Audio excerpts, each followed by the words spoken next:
Working on 7.5 today, which is similar to, well, actually is part of the lesson that I gave you yesterday. You're multiplying mixed numbers and fractions by whole numbers. I think we're doing pretty well multiplying regular fractions by whole numbers. Now I just want to give you a little review of how you do mixed numbers. Someone gave us this strategy yesterday. Let's say you have 2 2/3 times 3.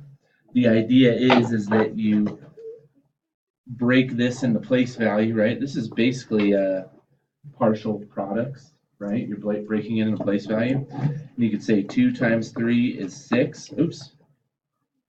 2 times 3 is 6. So you've done the whole number, and then you're going to do 2/3 times 3. You'll do the fraction equals 6/3. I think we know when you can do this, 3 goes into 6 evenly twice.